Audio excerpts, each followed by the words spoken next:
Okay, welcome back to another episode of First Use, and in today's episode I'm going to go through Collingwood. And I've spoken previously about their V-shaped structure, and I think that what they're doing is revolutionary. It sets up really, really well. It forces clubs to go down the line because there's no options. But what I'm going to talk today is about their non-ball watching. So they're not ball watching at all. And the clips I'll show you, you'll see when the ball leaves their area, they go and pick up their man straight away. So their starting points behind the ball sets themselves up defensively so strong. So not only have they got the V-shaped structure, but further down the line, I've spoke about the layers, 1, 2, 3. The third layer is where when the ball's out of their area, they go and pick up their man straight away. There's no ball watching whatsoever. And the clips I'll show you from the Carlton game, but you just see how they're able to transition from attack to defense really, really quickly, and it's because they don't ball watch. They get on their man and they turn their head straight away. So let's get in the clips now.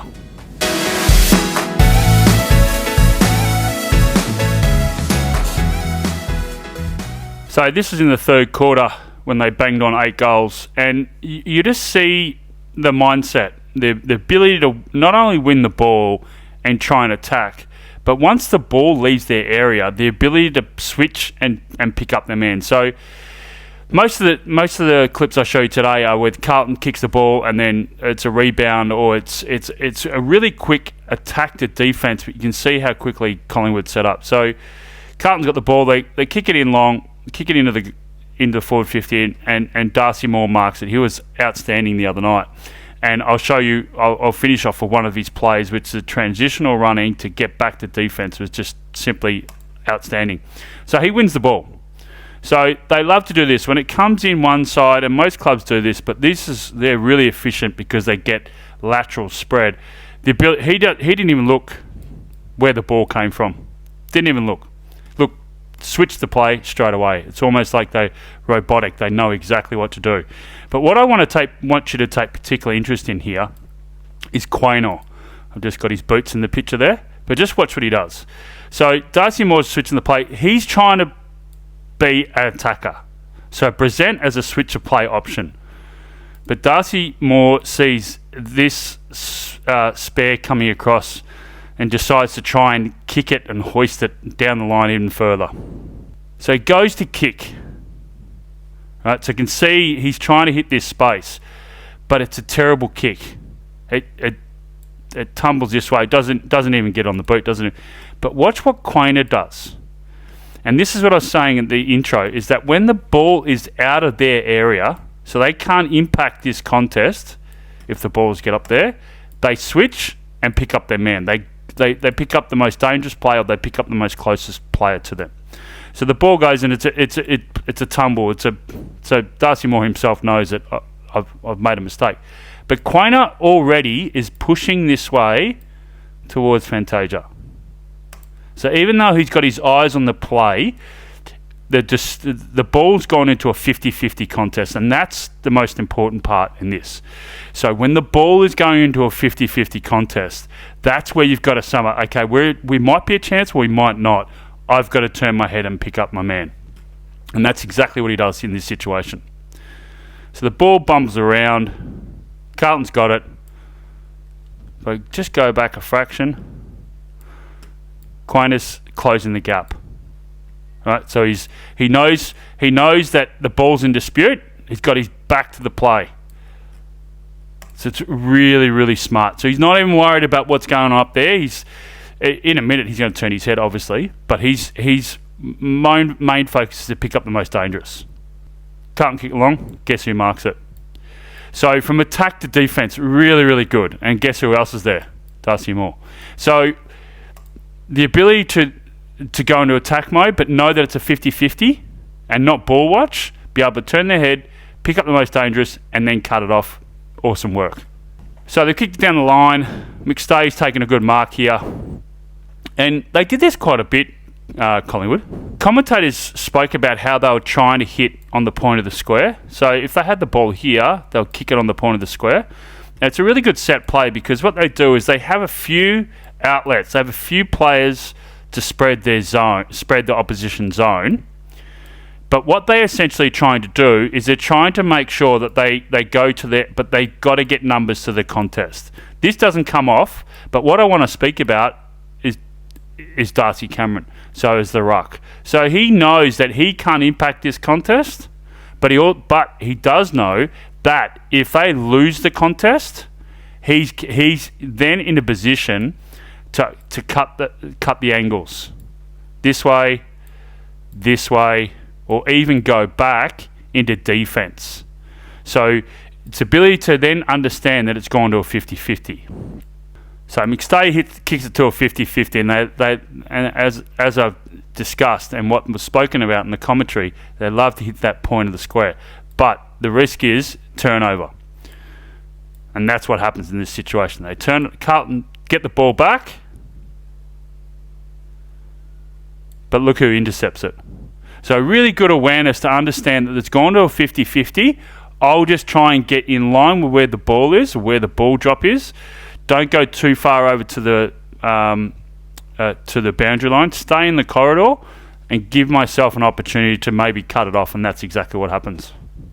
So this is just a really good example of when the ball leaves your area, you pick up your man. So you can't impact that contest down the line. So nothing comes of this. In fact, it goes out of bounds for a boundary throw. But watch Perryman. This is really, really good. And he does this. I've got a few clips of him, the ability to attack and then defend and then get the intercept. But this is really smart play.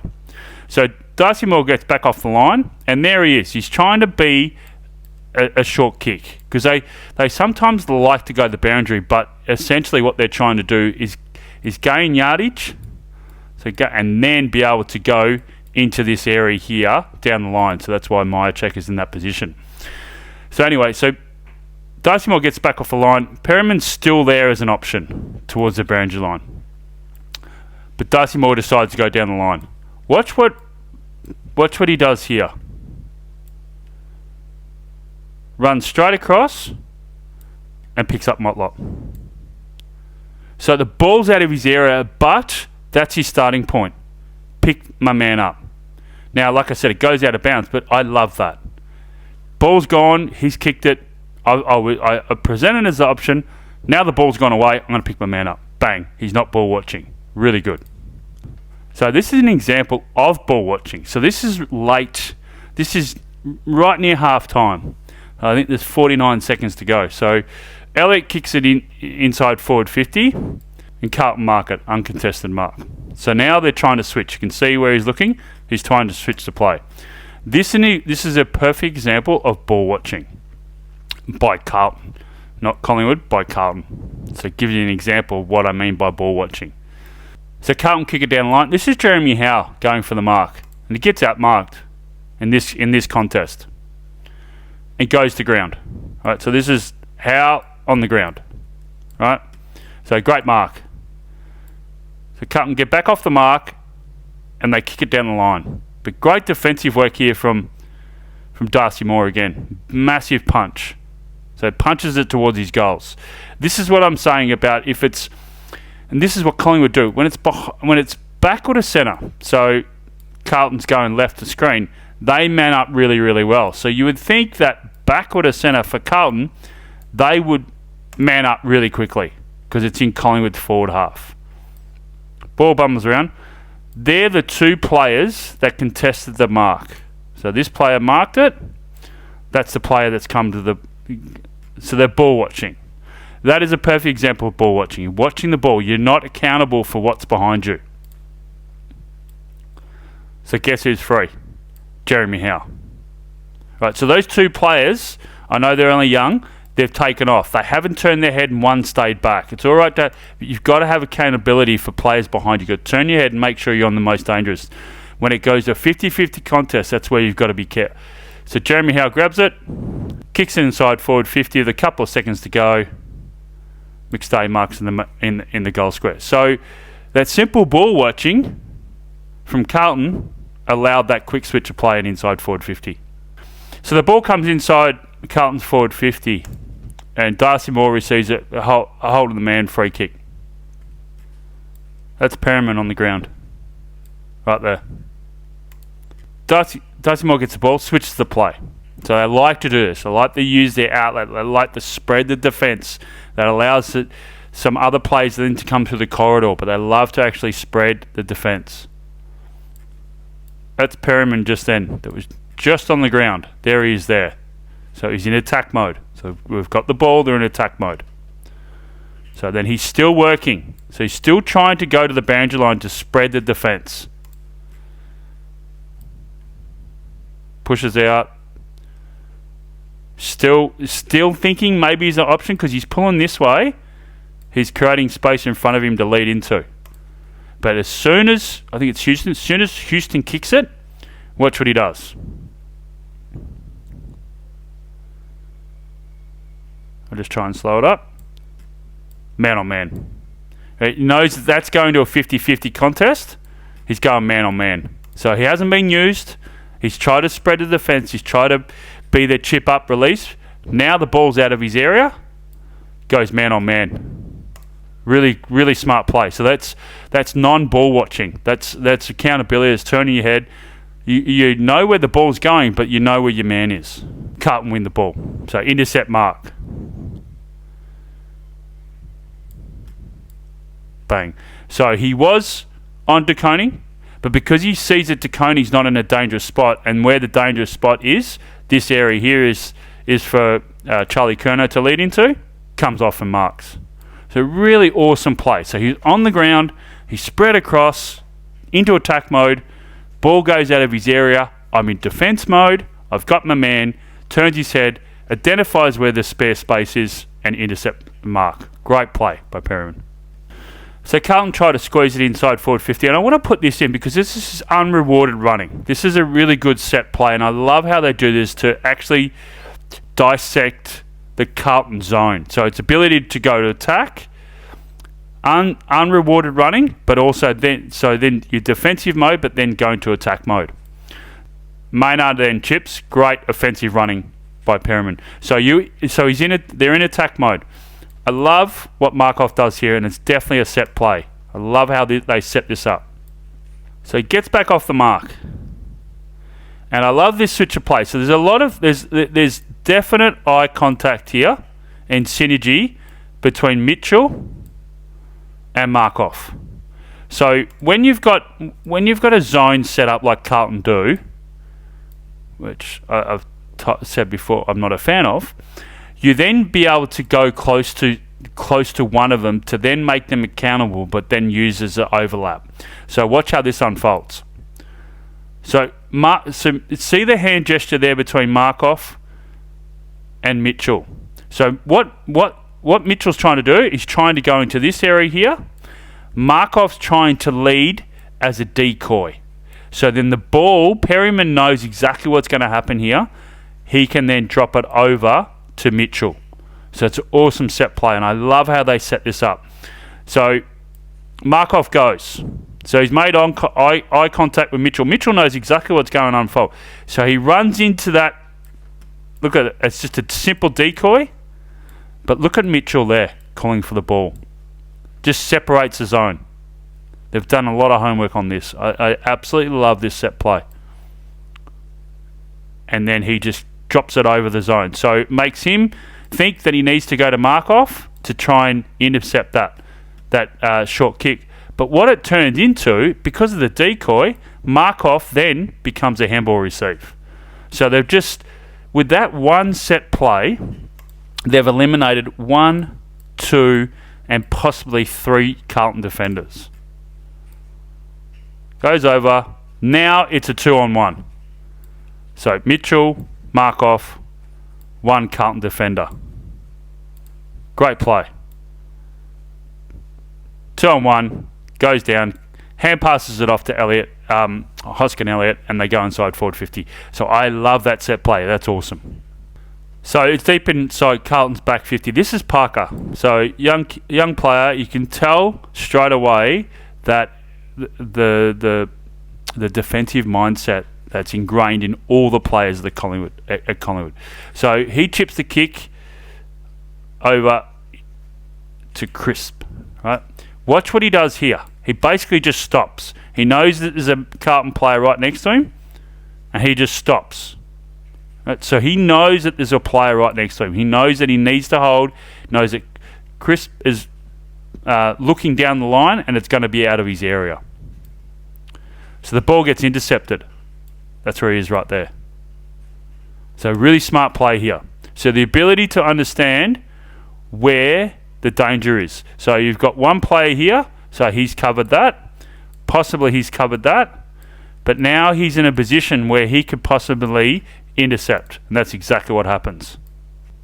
Bang. Great work. So ability to know that the ball's out of his area, turn his head, pick up, but then be ability to intercept the mark. So really smart play by a young fella coming in. But that just shows that what is he learning? He's learning, don't ball watch. Turn your head, pick up the dangerous player. All right, so this is the last clip. And I wanted to show this because they're up by 50. There's 4 minutes to go in the game. And you want to show that they care across all 4 quarters. This is Darcy Moore, the captain of the footy club, leading the way. So the ball goes inside forward 50 for Collingwood, and Carlton win the intercept. So Doherty decides to play on. But Hollands looks up and he knows already, even though we haven't got vision, Collingwood's set up one-on-one. So defensively, they're set up really, really well. That's why he's looking in the corridor. He's looking for a free. He's looking. They're trying to. They're not going to win the game. They're just trying to play on as much as they can. But this just shows the defensive structure of Collingwood. Gets in a little bit of trouble. Still no options. Still looking down the ground. But he knows that Collingwood is set up structurally really, really well one-on-one up the ground. Handball's off, and then he just kicks it away. One-on-one. That's Darcy Moore right there. So defensively, they're set up structurally really, really well. Now Darcy Moore's in attack mode. They've got the ball. And then he's pointing. Kick it long. So the ball comes in. It comes in Collingwood's forward 50. Can't win it again. So this is what I was saying about attack to defence, how quickly you got to do it. But this is the training mechanism of Collingwood and how efficient they are. So now Weitering's looking at the other side. All the numbers are on the skinny side. Got to go to the fat side. This is Darcy Moore right there. All right, so he's ahead of the ball, but he's on the opposite side of the ground. No options down the line. All the numbers are behind him, but so they have to switch it. It's still Darcy Moore. Hopefully my head doesn't get in the way there. So they kick and they trying to own the corridor. Look at the gap between Darcy Moore and the Carlton opponent there. Massive. And Toja gets back off the mark, but Darcy Moore's still behind. So he's come, as I just showed you, he's come from the other side of the ground.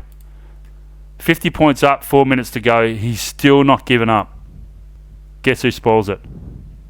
So it was just awesome play from Collingwood. So as I've explained in previous videos, the V-shaped structure that they set up when there's a slow play, when the opposition's got the ball, they set up that depth perception. But this is the second and third layer down the ground where the ability to ensure that they're not ball watching. When that ball is out of their area, you saw with Quaynor, you saw with Perryman, you saw with Darcy Moore. Once it's out of that area, they're turning their heads and they're picking up. That's their starting point. And it doesn't matter. You saw with Perryman, he picked up Tom De Koning. That might be not his direct opponent, but that's the most dangerous one, and that's the closest to him. So a lot of pointing, a lot of organisation behind the play. I love how they set up defensively, the V shape, but also watching against Carlton, the ability to go from attack to defence, and sometimes it's attack to defence again, how quickly Collingwood are able to set up. Awesome play, and I love that they're not ball watching, because all they have to do is like Neil Danaher used to say to us, take the bolts out of your head, turn your head, and pick up the most dangerous. So awesome play by Collingwood.